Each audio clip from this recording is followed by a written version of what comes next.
नमस्कार, आप देख रहे हैं आवाज न्यूज। मैं हूं वीना सिंह और आइए अब नजर डालते हैं आज की प्रमुख खबरों पर। रामकृपाल साहू हत्याकांड मामले में पुलिस ने 3 आरोपियों के खिलाफ नामजद अपराध दर्ज किया है, लेकिन गांधीनगर पुलिस वारदात के 48 घंटे बीतने के बाद भी आरोपियों की गिरफ्तारी नहीं कर सकी है।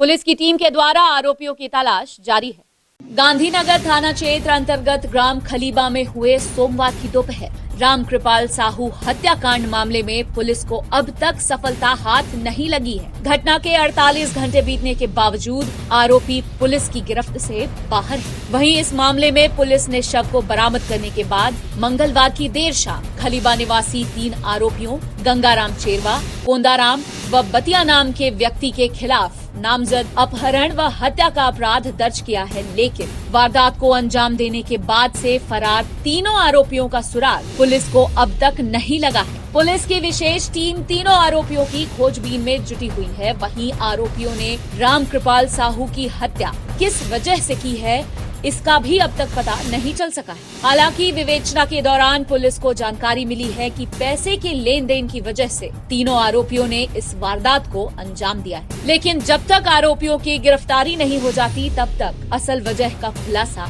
नहीं हो सकेगा।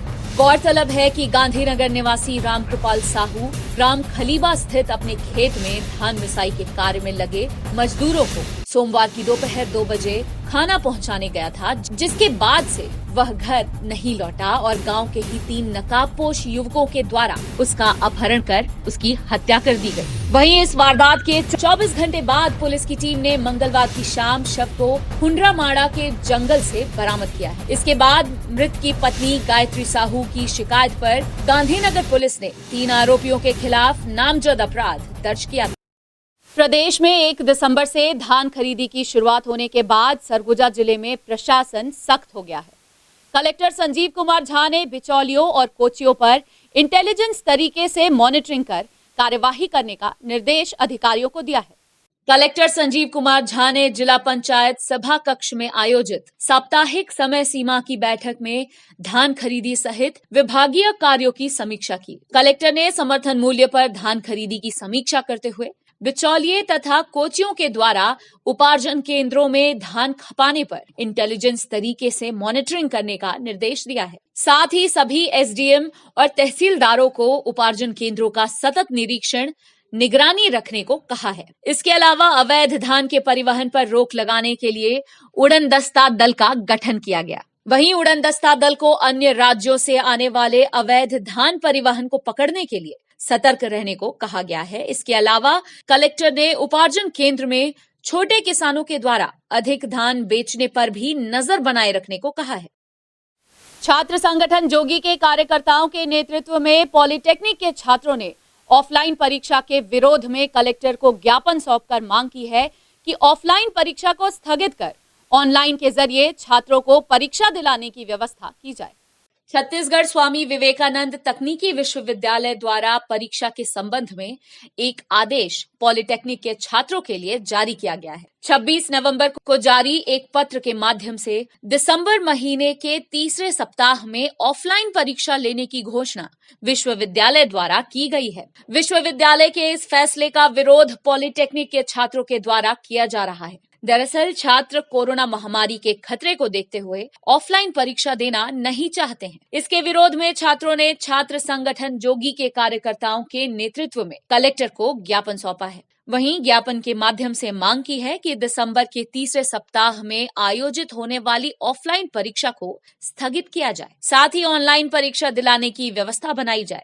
इधर छात्रों का कहना है कि कोरोना संक्रमण की वजह से उनकी पढ़ाई भी काफी प्रभावित हुई है और ऐसे में विश्वविद्यालय के द्वारा ऑफलाइन परीक्षा का आयोजन करना छात्रों के हितों में नहीं है। स्वामी विवेकानंद तकनीकी यूनिवर्सिटी के द्वारा 26 नवंबर 2020 को एक लेटर आदेश जारी हुआ था, जिसमें ये कहा गया था कि दिसंबर के तीसरे सप्ताह से ऑफलाइन एग्ज़ाम लिया जाएगा। जैसा कि अभी ठंड का मौसम है और वायरल इन्फेक्शन बहुत हो रहा है, तो ऐसे में छात्रों का जवाबदारी कौन लेगा। इसी विषय में हम कलेक्टर ऑफिस कलेक्टर सर को लेटर सौंपने यहाँ पर आए हुए हैं, जिससे इस मैटर में इस विषय में सोचा जाए CSBT का थोड़ा ऑनलाइन एग्ज़ाम के ऑफलाइन जो लिया जा रहा है उसको ऑनलाइन में लिया जाए एग्ज़ाम। हम आज कलेक्टेड ऑफिस आए हैं। हम जो हमारे छत्तीसगढ़ स्वामी विवेकानंद के छात्र हैं, पॉलिटेक्निक छात्र, उनका अभी 26 नवंबर को छत्तीसगढ़ स्वामी विवेकानंद तकनीकी के द्वारा घोषित किया गया कि अभी दिसंबर के तीसरे सप्ताह से ऑफलाइन एग्ज़ाम लिया जाएगा। और छात्रों का कहना है कि हमारा जब से लॉकडाउन हुआ तब से सिर्फ हमारा अभी तक 1-2 बार ऑनलाइन क्लासेस लिया गया है, हमसे ऑनलाइन क्लासेस नहीं लिया गया। उसके बाद एकाएक अब नोटिस जारी किया है कि हमसे ऑफलाइन एग्ज़ाम लिया जाएगा, जिसका हम विरोध करते हैं क्योंकि दिनों दिन कोरोना बढ़ते आ रहा है। अब ठंडी का टाइम आ चुका है, ठंडी का टाइम में सर्दी खांसी जुकाम किसी को हो रहा, किसी एक बच्चे को भी कोरोना हो जाता है तो इसका जिम्मेदार कौन लेगा। खबरों का सिलसिला जारी रहेगा, लौटते हैं एक छोटे से ब्रेक के बाद।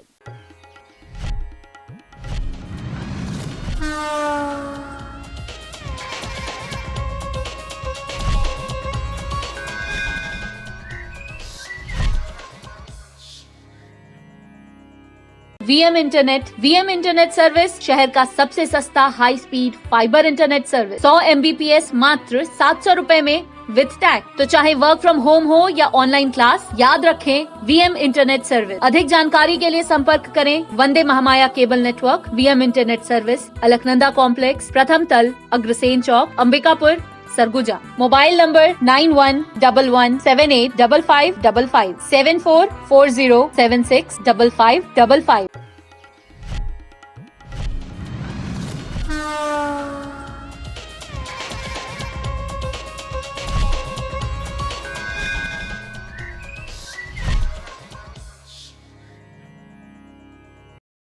ब्रेक के बाद आपका स्वागत है। आइए बढ़ते हैं अगली खबर की ओर।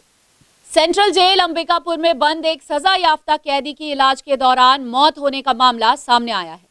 जेल में अचानक कैदी की तबीयत बिगड़ने के बाद उसे इलाज के लिए मेडिकल कॉलेज अस्पताल में भर्ती कराया गया था, लेकिन कैदी ने उपचार के दौरान दम तोड़ दिया।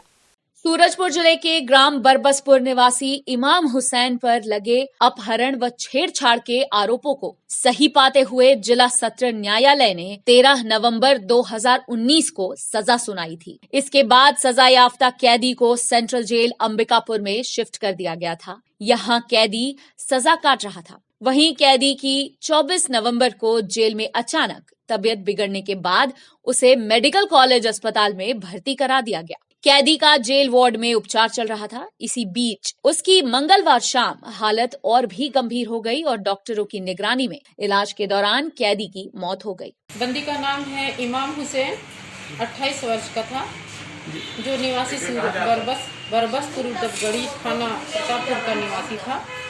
वो सूरजपुर थाना अंतर्गत 363, 366, 334 में उसका उसमें अपराध होने के बाद उसको उस न्यायालय से, सूरजपुर न्यायालय से उसको उसी में सजा हुई थी और सजा काटने के लिए उसको स्थानांतरण करके अंबिकापुर शिफ्ट कराया गया था।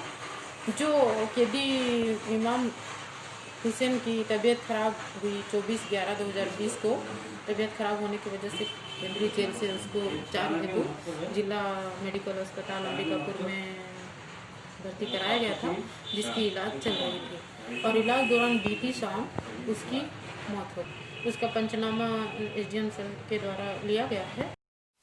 1 दिसंबर से सूरजपुर जिले के 48 धान खरीदी केंद्रों में धान खरीदी की शुरुआत हो गई है।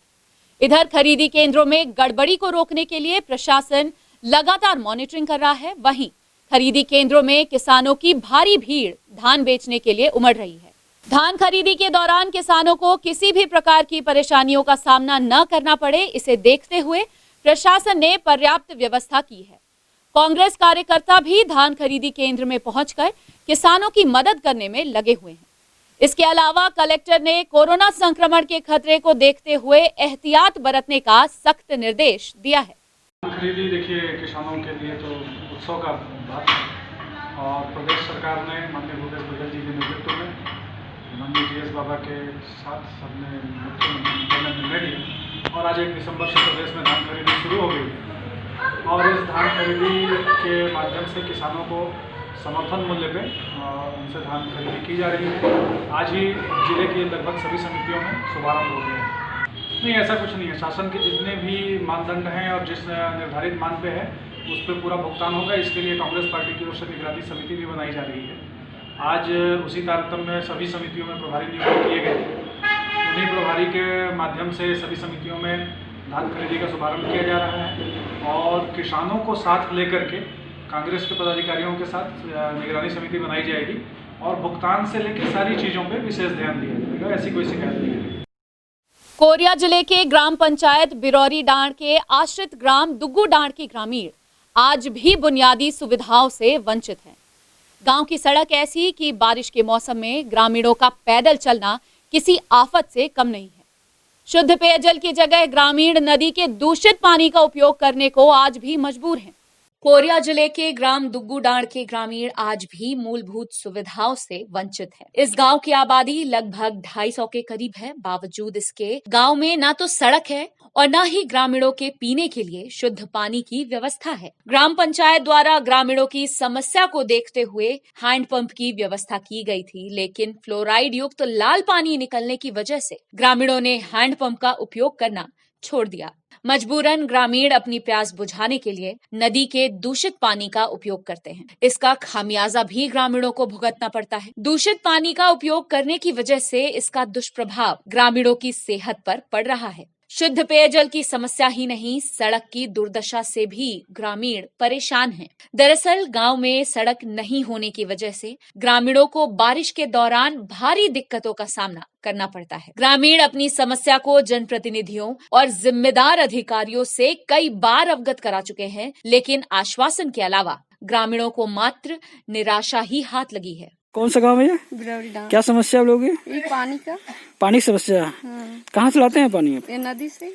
नदी का पानी पी लेते हैं आप लोग? गंदा पानी इतना ज्यादा है तो क्या करेंगे, गंदा है तो फिर भी पीना ही नहीं पड़ेगा। तो आप लोग क्या विधायक आते हैं कि नहीं आते हैं? यहाँ नहीं आते हैं, सिर्फ वोट मांगने आते हैं। बस वोट मांगने आते हैं? हो गया। पानी का है।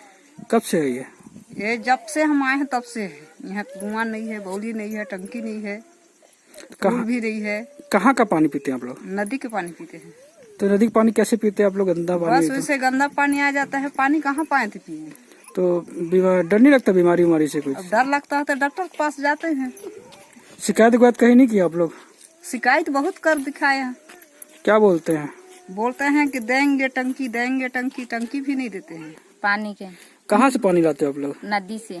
तो नदी का पानी आप लोग पी लेते हैं? क्या करें, गंदा पानी रहता है फिर भी पी लेते हैं। आप लोग शिकायत नहीं किए कहीं? पिए। क्या बोलते हैं? बोलते हैं देंगे लेकिन नहीं देते हैं। पानी के नदी के पानी वही पीते हैं। समस्या है, बहुत दिन से हो गया। नदी का पानी पीते हैं? नदी में पानी बहुत गंदा है। गंदा है तो क्या? तो यहाँ अधिकारियों को कोई जानकारी कर नहीं दी आप लोग जनपद के? जानकारी देते हैं लिख पढ़ के, बस वो आते नहीं है। आते नहीं है। और विधायक जी आते हैं इस क्षेत्र में? विधायक तो नहीं आते हैं। नहीं आते हैं, आज तक नहीं आए? आए तो एक बार आए थे पंचायत भवन में। हाँ, उसके लिए विधायक जी को बता चुके हैं, तो बोले हैं लग जाएगा करके, लेकिन अभी तक नहीं लगा है, तो थोड़ा समय लगेगा।